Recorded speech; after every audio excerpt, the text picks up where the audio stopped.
Assalamualaikum warahmatullahi wabarakatuh. Perkenalkan, saya Alita Rizky Ramawati dengan NIM 13026210046 dari Prodi Pendidikan Fisika 2021.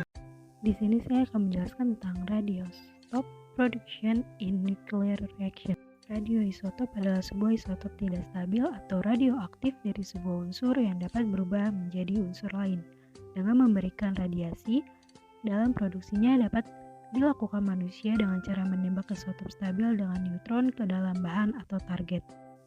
Penembakan isotop dapat menambah jumlah neutron dalam inti target, sehingga terbentuklah ketidakstabilan inti atom lalu sifatnya menjadi radioaktif.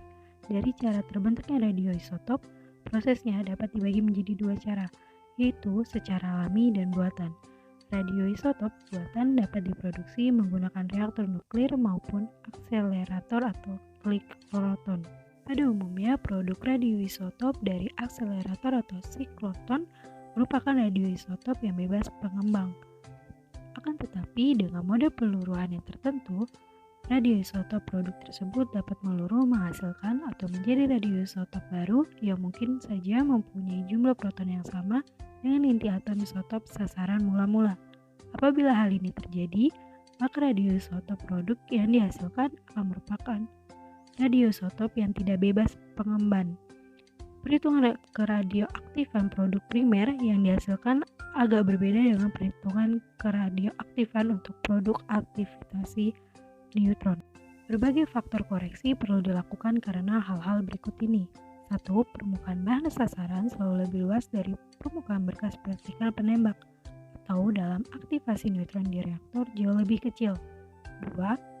Daya tembus partikel bermuatan pada bahan sasaran adalah kecil, sehingga berlaku batasan ketebalan sasaran atau daya tembus neutron sangat besar.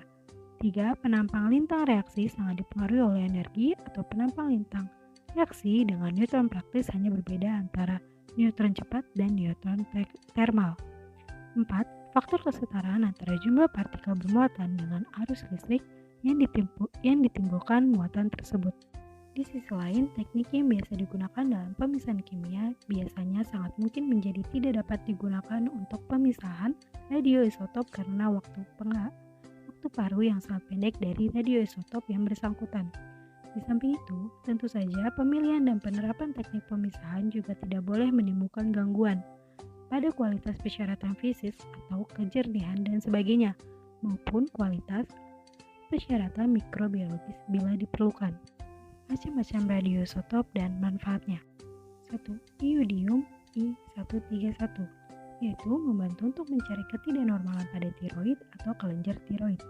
Pada bidang hidrologi, dapat digunakan untuk mengetahui kecepatan aliran listrik. 2. Iodium I123, yaitu membantu untuk mengetahui gangguan pada ginjal. Yang ketiga, karbon C14, yaitu mencari ketidaknormalan yang berhubungan dengan diabetes dan anemia. 4.